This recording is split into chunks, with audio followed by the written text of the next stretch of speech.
Hi hello and வணக்கம். This is our channel 𝙛𝙧𝙤𝙀. நம்ம சேனலை நீங்கள் ஃபஸ்ட் டைம் பார்க்குறீங்கன்னா சப்ஸ்கிரைப் பண்ணுங்கள், பிடிச்சிருந்தால் லைக் பண்ணுங்கள், ரொம்ப பிடிச்சிருந்தா உங்கள் ஃப்ரெண்ட்ஸ் அண்ட் ஃபேமிலிக்கு ஷேர் பண்ணுங்கள். எங்களோட எல்லா வீடியோஸும் நீங்கள் தொடர்ந்து பார்க்கணும்னா சப்ஸ்கிரைப் பக்கத்தில் இருக்க பெல் ஐக்கானை கிளிக் பண்ணி ஆளுங்கிறத செலக்ட் பண்ணிக்கோங்க. வாங்க இன்றைக்கான வீடியோக்குள்ளே போகலாம். இன்றைக்கான வீடியோவில் ரொம்ப கிறிஸ்பான எக் 65 எப்படி செய்கிறதுன்னு சொல்லி பார்க்கலாம் வாங்க. அதுக்காக நம்ம 3 பாயில்டு எக்கை எடுத்து வச்சுருக்கோம். அதில் உள்ள அந்த மஞ்சள் கருவை மட்டும் நம்ம தனியாக பிரித்து எடுத்துக்கலாம். எல்லாத்தையும் பிரித்து எடுத்ததுக்கப்புறம் இது மாதிரி ஒரு சின்ன கிரேட்டர் வச்சு நம்ம ஒயிட் எக்ஸை மட்டும் கிரேட் பண்ணி எடுத்துக்கலாம்.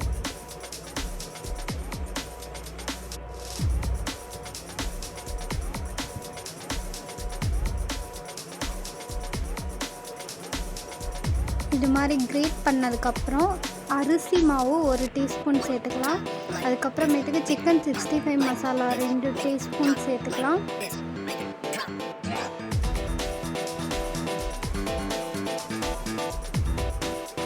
நெக்ஸ்ட்டாக நம்ம கார்ன்ஃப்ளவர் வந்து 1/2 டீஸ்பூன் சேர்த்துக்கலாம். சாஃப்ரான் பவுடர் வந்து 1/4 சேர்த்துக்கலாம். இஞ்சி பூண்டு விழுது 1 டேபிள் ஸ்பூன் சேர்த்துக்கலாம். ஒரு முட்டை எடுத்து உடைச்சி அதை நல்லா கலந்து விட்டுக்கலாம்.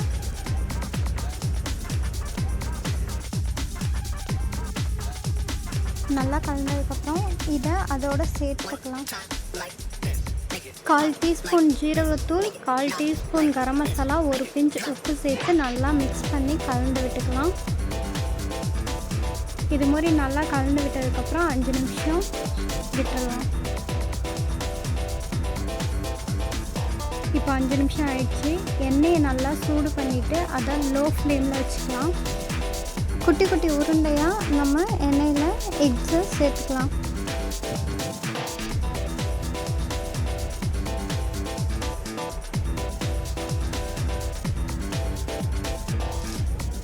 இடையில இந்த மாதிரி கிளறி விட்டுக்கலாம். நல்லா கோல்டன் ப்ரௌன் ஆனதுக்கப்புறம் அதை நம்ம வெளியே எடுத்துக்கலாம். இப்போ கோல்டன் ப்ரௌன் ஆகிடுச்சு. எண்ணெயை நல்லா வடிச்சிட்டு எடுத்து வேறு ஒரு பிளேட்டில் மாற்றிக்கலாம்.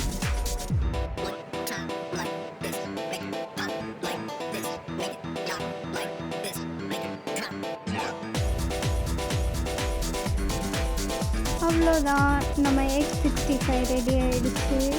இதை இப்போ நம்ம பிளேட் பண்ணிடலாம். இதை ஸ்நாக்ஸாகவோ இல்லை சாப்பாட்டோட சைடிஷாகவோ வச்சு சாப்பிட்டா ரொம்ப டேஸ்ட்டாக இருக்கும். பிடிச்சிருந்தால் லைக் பண்ணுங்கள், ஷேர் பண்ணுங்கள், கமெண்ட் பண்ணுங்கள். தேங்க்ஸ் ஃபார் வாட்சிங். Stay tune. பாய்.